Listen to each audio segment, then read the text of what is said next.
everybody, a reminder with chapter book story time. Things in the hands of children can help their ears listen, so consider slime or Play-Doh or maybe a coloring sheet so that as they listen they have something to keep their hands occupied. As we read the 6th story from E. Nesbit's The Book of Dragons, and that is called The Dragon Tamers. There was once an old castle. It was so old that all its walls and towers and turrets and gateways and arches had crumbled into ruins. And all its old splendor, and of all of it, there were only 2 little rooms left. And it was here that John the blacksmith had set up his forge. He was too poor to live in a proper house, and no one asked for any rent for the rooms in the ruin, because all the lords of the castle were dead and gone this many a year. So there John blew his bellows and hammered his iron and did all the work that came his way. This was not much, because most of the trade went to the mayor of the town, who was also a blacksmith in quite a large way of business, and had his huge forge facing the square of the town, and had 12 apprentices all hammering like a nest of woodpeckers, and 12 journeymen to order the apprentices about, and a patent forge and self-acting hammer, and electric bellows, and all things handsome about him. So, of course, the townspeople, whenever they wanted a horse shod or a shaft mended, went to the mayor. Now, a journeyman would be above an apprentice, but below the master blacksmith. It is in the way of learning. You didn't always have to go to school to become a blacksmith or other jobs. You would instead apprentice to somebody who was already a master at the craft, and you would move up through the ranks as you went. Now, John the blacksmith struggled on as best he could, with a few odd jobs from travelers and strangers who did not know what a superior forge the mayor's was. The 2 rooms were warm and weather-tight, but not very large.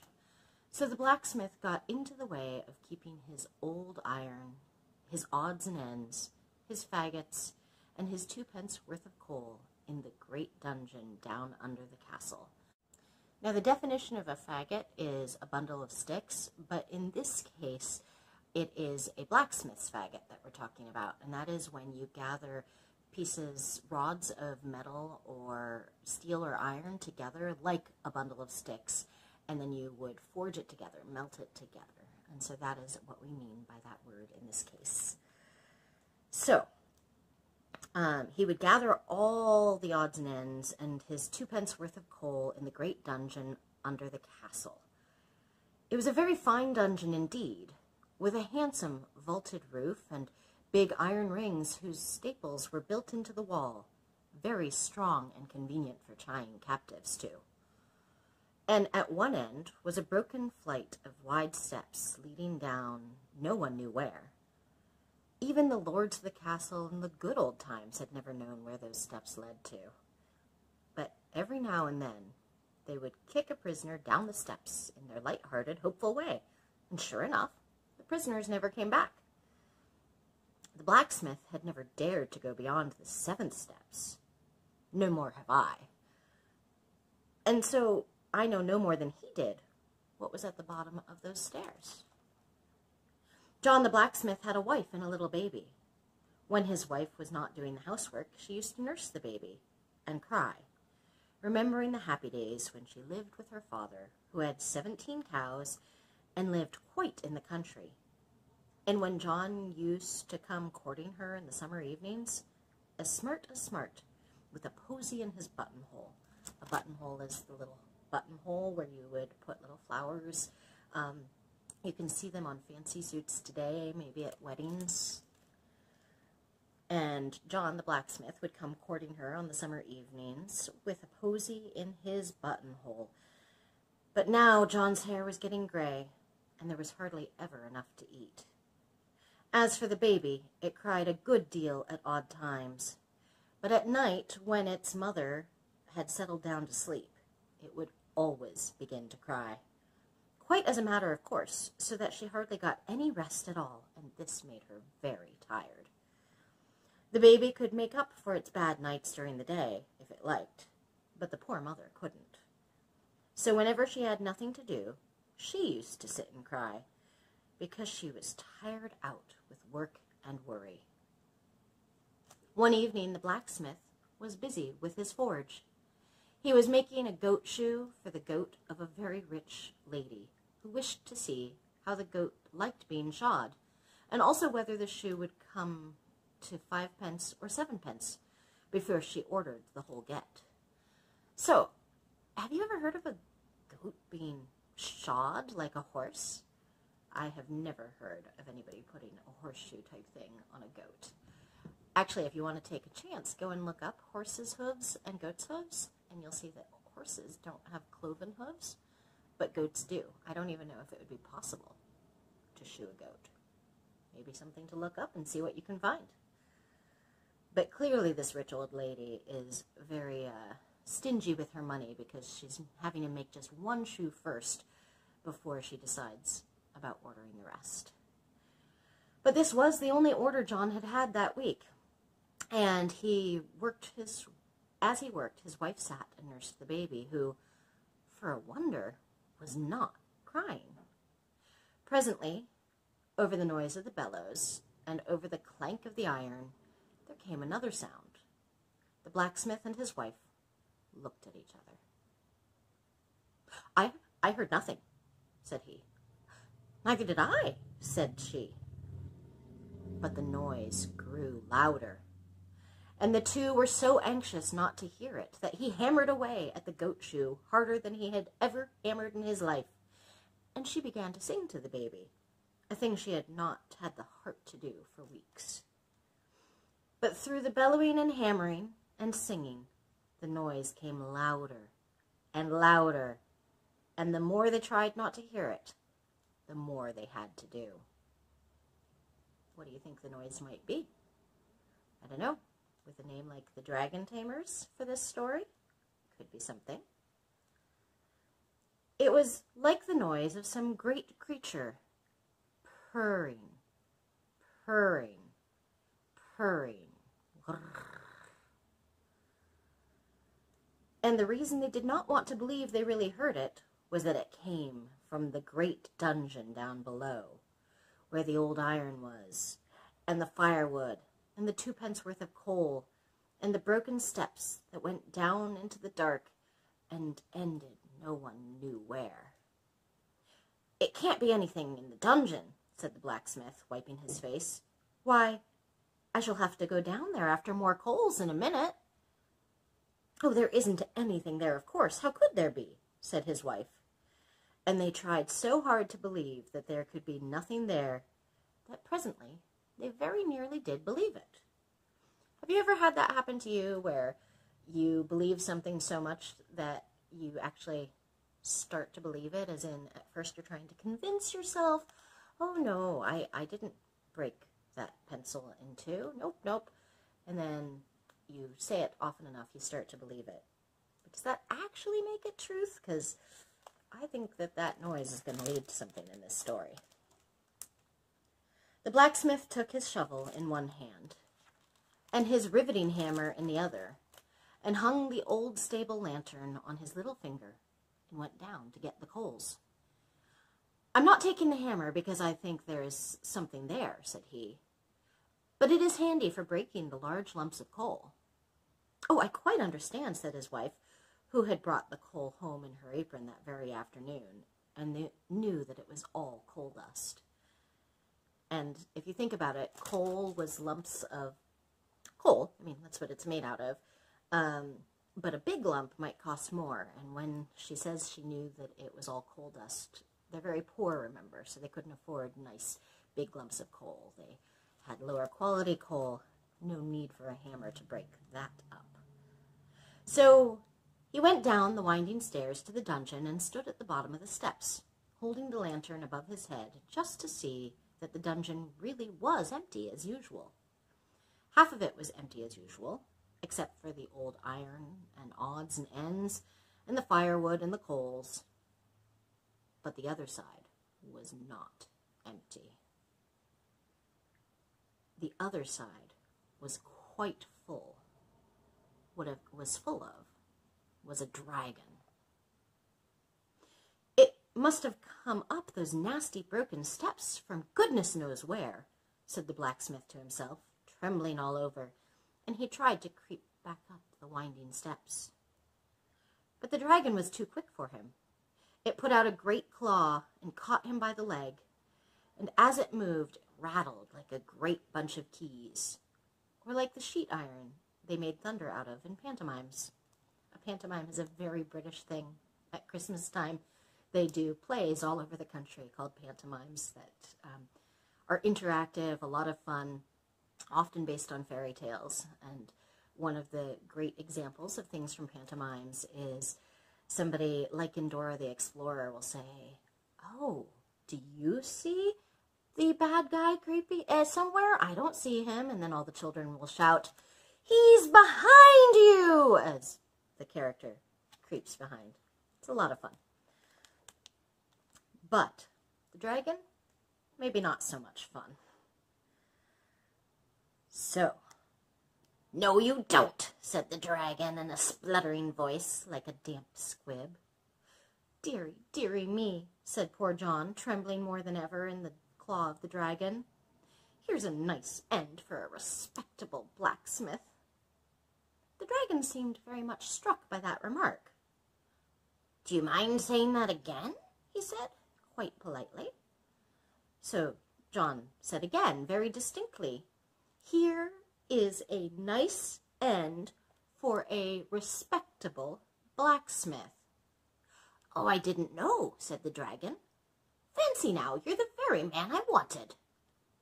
"So I understood you to say before," said John, his teeth chattering. "Oh, I don't mean what you mean," said the dragon, "but I should like you to do a job for me. One of my wings has got some of the rivets out of it just above the joint. Could you put that to rights?" "I might, sir," said John politely, for you must always be polite to a possible customer, even if he be a dragon. "A master craftsman. You are a master, of course. Can see in a minute what's wrong," the dragon went on. "Just come around here and feel my plates, will you?" John timidly went around when the dragon took his claw away, and sure enough, the dragon's wing was hanging loose, and several of the plates near the joint certainly wanted riveting. The dragon seemed to be made almost entirely of iron armor, a sort of tawny, red rust color it was, from damp no doubt, and under it he seemed to be covered with something furry. All the blacksmith welled up in John's heart, and he felt more at ease. "You could certainly do with it a rivet or two, sir," said he. "In fact, you want a good many." "We'll get to work then," said the dragon. "You mend my wing, and then I'll go out and eat all the town. And if you make a really smart job of it, I'll eat you last. There."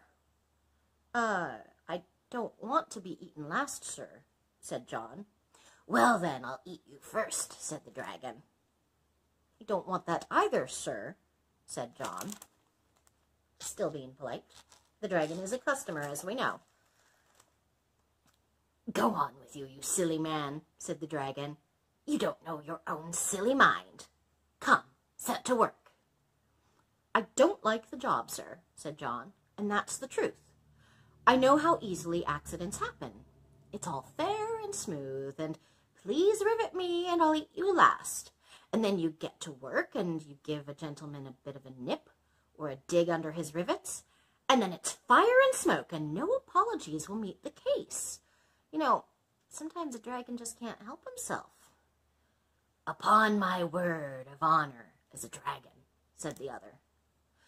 "I know you wouldn't do it on purpose, sir," said John, "but any gentleman will give a jump and a sniff if he's nipped, and one of your sniffs would be enough for me. Now, if you'd just let me fasten you up." "It would be so undignified," objected the dragon. "We always fasten a horse up," said John, and he's a noble animal." "It's all very well," said the dragon, "but how do I know you'd untie me when you'd riveted me? Give me something in pledge. What do you value most?" "My hammer," said John. "A blacksmith is nothing without a hammer."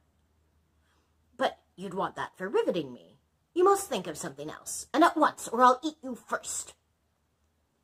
At this moment, the baby in the room above began to scream. Its mother had been so quiet that it thought she had settled down for the night, and that it was time to begin. See, remember we heard earlier that the baby had very good timing about starting to cry as soon as the mom went to bed.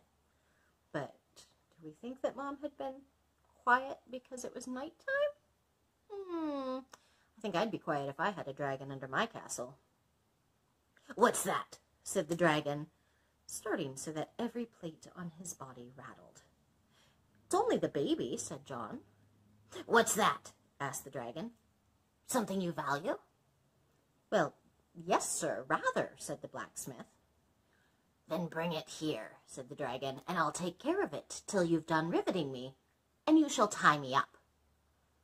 "All right, sir," said John, "but I ought to warn you, babies are poison to dragons, so I don't deceive you. It's all right to touch, but don't go putting it into your mouth. I shouldn't like to see any harm come to a nice-looking gentleman like you."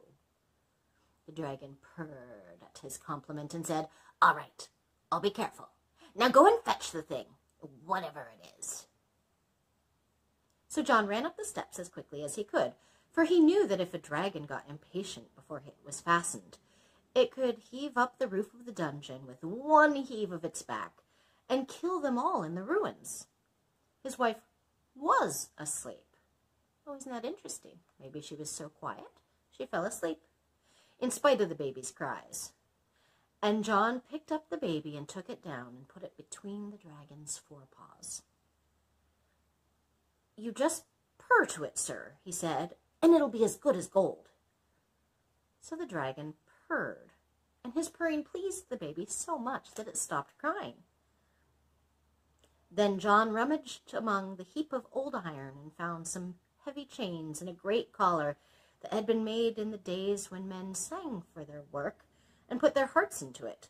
So the things they made were strong enough to bear the weight of 1,000 years, let alone a dragon. John fastened the dragon up with the collar and the chains, and when he had padlocked them all on safely, he set to work to find out how many rivets he would need. 6, 8, 10, 20, 40, he said. "I haven't half enough rivets in the shop. If you'll excuse me, I'll step around to another forge and get a few dozen. I won't be a minute." And off he went, leaving the baby between the dragon's forepaws, laughing and crowing with pleasure at the very large purr of it. John ran as hard as he could into the town and found the mayor and corporation. "There's a dragon in my dungeon," he said. "I've chained him up. Now come and help me get my baby away." There's a picture of the dragon and the baby.